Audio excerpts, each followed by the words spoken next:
The following is a presentation of the Matt Talk Podcast Network.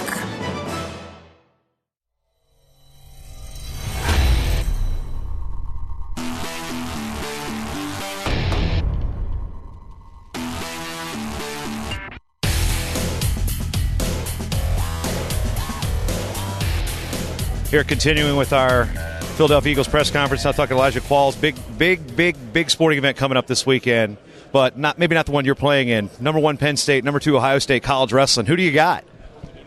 College wrestling. Oh, man. I'm gonna keep it honest. I haven't been keeping up with it these past couple of years.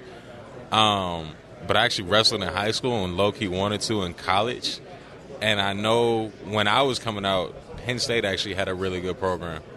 And so, I mean, I guess I'm going to have to go with them. Yeah. When is that? That's on Saturday. It's on Saturday? I might have to watch that. That'll be interesting. Okay, see, I was doing some research trying to find all the wrestlers on Monday night, and then your name didn't show up on any of my list. Let's talk a little bit about your wrestling career. I mean, when did you first start wrestling, and when did you end up stopping? Actually, I only wrestled for 2 years, my sophomore year and my junior year. Sophomore year, I got into it, honestly, kind of by accident. I did a lot of sports in high school. I almost did, I want to say 10. And then wrestling was just one I hadn't tried yet. So sophomore year, got into it. Didn't know any technique, nothing. I literally just tackled people and let them back up every single match. And I ended that season in the best shape of my life. And I kind of enjoyed it, even though I was getting beat majority of the time that year. But my junior year came back, learned some technique and everything like that, and I made it as the number 2 seed to state, and majority of my matches I won in under 45 seconds. Where'd you grow up again? I grew up in Northern California. I moved around a lot. Okay, so that's where you wrestled, Northern California? Oh, yeah, so California is one class. You know, the CIF, I mean, that's probably arguably one of the toughest states. Of course, Pennsylvania's got traditionally the toughest wrestling in the country, but, you know, the system in California, I mean, how do you get involved in wrestling? What keeps you wrestling? And then how much did you maybe correlate that ability to wrestle to your football success? As far as the correlation, leverage, for sure. You learn momentum, how to leverage someone's or how to balance yourself and leverage someone either being balanced or off balance, and being able to use that to your benefit. The conditioning is, man, that's the hardest condition I've ever done. Out of any sports I've ever done, wrestling had the hardest conditioning. One match of wrestling is way harder than a quarter of football.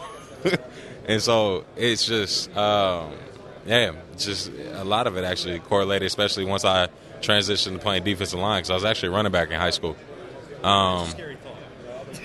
That's pretty good. But, yeah, transition to D-line, kind of just made a business decision. Figured it'd be better for, like, a long-term career. But, yeah, no, wrestling is honestly an amazing sport. I kind of wish I would have did it in college, but I definitely don't regret the college that I went to. Well, I mean, you're in the NFL now, and there's really what's the ceiling for wrestling? But when you look at the football coaches around the country, there's some that say all my linemen are going to wrestle, and then some are say no, I need them in the weight room. James Ferentz from the Patriots, his dad was the coach at the University of Iowa, and he wrestled, was in state finals growing up in the state of Iowa. He said that you're wrong if you don't allow your linemen and your big guys to wrestle, or anybody to wrestle. What are some things that you can tell these high school coaches that, you know, they're football, they may be afraid of wrestling, to say, I don't want my guys to get hurt, I don't want them to lose weight? You know, how can you debunk some of those myths about big guys wrestling?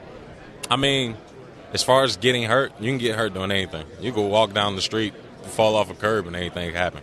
If you're scared of something happening, then it's going to happen.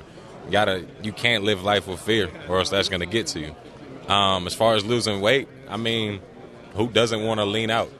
If you're 300 but have a six-pack, I mean, I don't see anybody being really angry about that. But, nah, man, I definitely think they should at least allow them. You don't have to fully engage in the sport have a full-time thing, but at least getting them with, like, a wrestling coach and learning some of the skills of leveraging and things like that. I definitely think that'll benefit a lot of linemen. Who's the best guy you wrestled? Do you remember? the best guy I wrestled. All right, so there's one person that really truly beat me my junior year, and it was going into state. And it was actually a good friend of mine I went to school in 5th grade with before I moved. His name was Xavier Banks. And, yeah, just a big dude, strong as hell, and he was hard to take down. So that was by far my hardest match in my wrestling career. Circling around here, because as I've mentioned to other people, I lived in Pennsylvania for a couple of years. I've lived out here for about 5 now, and always curious on when you come to a new area and, travel a lot with college sports and pro sports, you get to experience a lot of the culture. What's it been like for you here in these last couple of days in Minneapolis and St. Paul? I mean, it's a laid-back vibe. Everybody seems like they're good people. I've gotten a lot of love from people, even some Viking fans that I met. Man, it seems like a really just nice place. Honestly, it reminds me of a little less active Seattle. So it's just, you kind of have that. It's more of I'll explain it. Just I really don't know how to explain it. It's just you can tell everybody's nice, say hi, things like that. Good community. So Minnesota nice is a thing. I learned that firsthand. Well, good luck in the game, and thanks for talking some wrestling with us. Yeah, no doubt. I appreciate it. The Short Time Wrestling Podcast is proudly outfitted by Compound Clothing. Shirts, singlets, custom gear orders, everything you need. Call up Cliff and the crew at cmpteamwear.com. First time listening? Well, you can change that by going to matttalkonline.com/getshorttime to subscribe on Apple Podcasts or listen on your favorite podcatcher at matttalkonline.com/listen. This show is part of the Matt Talk Podcast Network. For more wrestling podcasts, head over to matttalkonline.com.